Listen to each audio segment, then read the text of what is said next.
एक बार फिर डेरा सच्चा सौदा प्रमुख गुरमीत राम रहीम जेल से बाहर आने वाला है।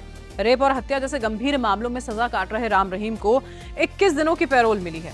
खास बात यह है कि ये पहली बार नहीं है। पैरोल और फरलो मिलाकर राम रहीम अब तक 16 बार जेल से बाहर आ चुका है और इस बार उसकी ये 17वीं रिहाई होगी। हरियाणा की रोहतक स्थित सुनारिया जेल में बंद राम रहीम की 21 दिन की पैरोल जिला कारागार ने मंजूर कर दी है। माना जा रहा है कि पैरोल के दौरान वो सिरसा स्थित डेरा सच्चा सौदा आश्रम जा सकता है। लेकिन सवाल यह है कि आखिर राम रहीम को इतनी बार पैरोल और फरलो कैसे मिलती रही? पैरोल और फरलो में क्या अंतर है और जिन मामलों में उसे सजा हुई है उनमें उसकी सजा कितनी है? आइए आसान भाषा में ये पूरा का पूरा मामला आपको समझाते हैं। सबसे पहले जानते हैं कि राम रहीम जेल में बंद क्यों है। साल 2017 में पंचकुला की विशेष सीबीआई अदालत ने राम रहीम को 2 साध्वियों के यौन शोषण के मामले में दोषी करार दिया था। दोनों मामलों में उसे 10-10 साल की सजा सुनाई गई, यानी कुल 20 साल की सजा। इसके अलावा राम रहीम को डेरा सच्चा सौदा के पूर्व मैनेजर रंजीत सिंह की हत्या के मामले में भी उम्र कैद की सजा मिली है। पत्रकार रामचंद्र छत्रपति की हत्या के मामले में भी उसे दोषी ठहराया गया था। अब बात करते हैं पैरोल और फरलो की। दोनों में कैदी को कुछ समय के लिए जेल से बाहर रहने की अनुमति जो है वो दी जाती है, लेकिन इन दोनों के नियम और उद्देश्य जो है वो अलग अलग होते हैं। पैरोल आमतौर पर कुछ खास परिस्थितियों में दी जाती है, जबकि फरलो लंबे समय से सजा काट रहे कैदियों को तय नियमों के तहत दी जाने वाली छुट्टी होती है। राम रहीम को साल 2017 में सजा मिलने के बाद से अब तक 16 बार पैरोल या फरलो मिल चुकी है और अब 21 दिन की नई पैरोल मिलने के बाद वो 17वीं बार अब जेल से बाहर आएगा। हम लोगों ने सर्वोच्च न्यायालय में एक एसएलपी फाइल की है। वो एसएलपी हमने फाइल की है जो डेरा सच्चा सौदा प्रमुख गुरमीत राम रहीम जो कि मेरे पिता के कत्ल के मामले में जिसे सीबीआई ने आरोपी बनाया था, मुख्य षड्यंत्रकर्ता बताया था और सीबीआई की विशेष अदालत पंचकुला ने उसे उम्र कैद की सज़ा सुनाई थी जनवरी 2019 में। उसकी अपील जो Punjab and Haryana high court में सुनी गई और उस अपील के सुनवाई के दौरान बहस सुनने के बाद Punjab and Haryana high court ने जो फैसला दिया, जिसमें Punjab and Haryana high court ने गुरमीत राम रहीम को बरी किया और बाकी जो तीनों दोषी थे, दोनों शूटर और डेरा का मैनेजर, उन तीनों की सजा को बरकरार रखा गया।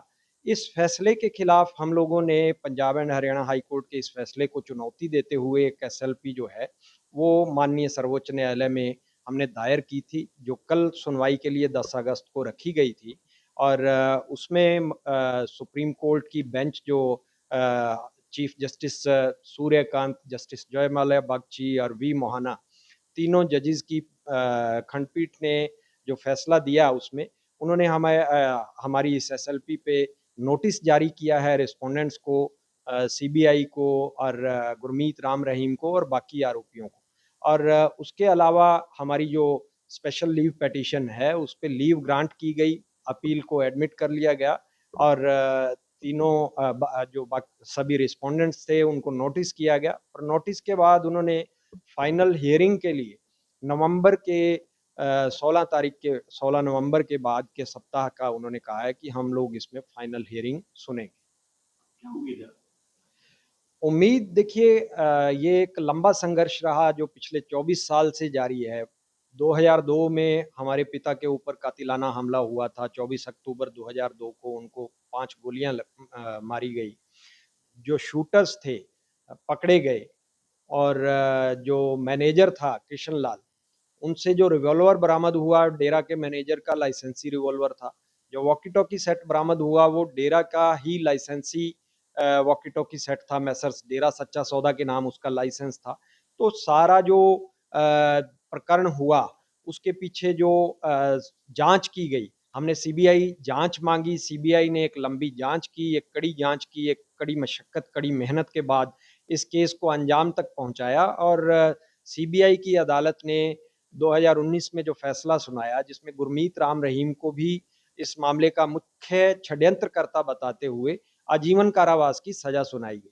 तो इस सारे मामले को जिस तरीके से हाई कोर्ट ने इन सारे सबूतों को, गवाहों को और सारी चीजों को, सीबीआई की जांच को उन्होंने अनदेखा करते हुए गुरमीत राम रहीम को बरी किया और जिस तरीके से उस जजमेंट में जिस तरीके के कमेंट्स किए गए, तो कहीं ना कहीं ये बिल्कुल भी संतोषजनक नहीं था फैसला। इस फैसले को हमने चुनौती दी क्योंकि जो मोटिव था मेरे पिता के मर्डर का, मोटिव बिल्कुल जो शूटर्स थे उनके साथ या कृष्ण लाल के साथ मेरे फादर की कोई एनिमिटी नहीं थी। वो लगातार अपने अखबार पूरा सच में लिख रहे थे गुरमीत राम रहीम के काले कारनामों के बारे में, जिसके बाद उनको धमकियाँ मिली, उनको धमकाया गया, थ्रेट किया गया और अल्टीमेटली उसके बाद अक्टूबर में उनके ऊपर अटैक हुआ, कातिलाना हमला हुआ।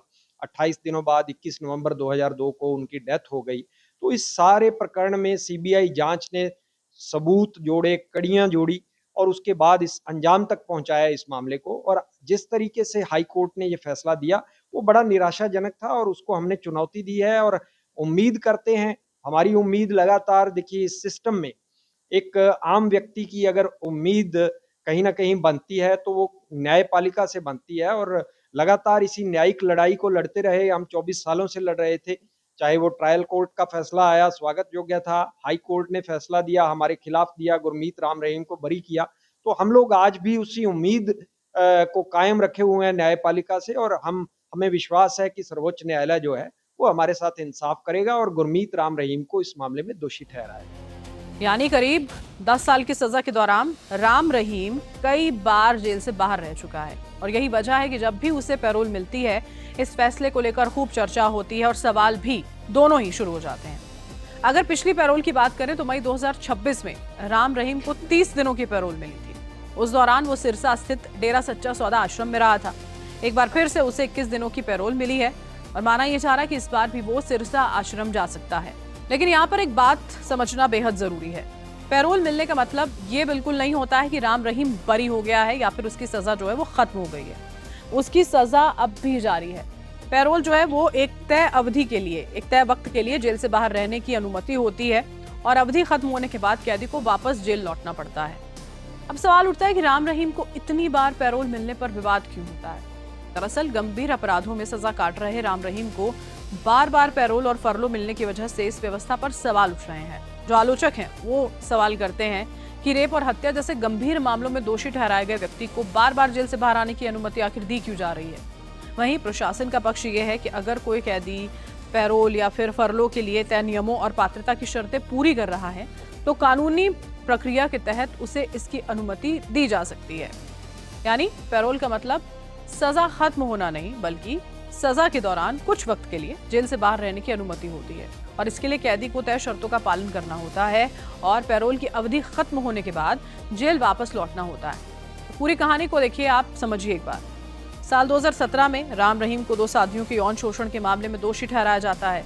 20 साल की सजा उसके बाद सुनाई जाती है। इसके बाद रणजीत सिंह हत्याकांड में उम्र कैद की सजा जो है वो भी सुनाई जाती है। फिलहाल सुनारिया जेल में वो सजा काट रहा है, लेकिन सजा के दौरान उसे कई बार पैरोल और फरलो मिल चुकी है। 16 बार जेल से बाहर रह चुका है और अब 21 दिन की नई पैरोल के साथ ये 17वीं बार होगा जब वो जेल से बाहर आएगा।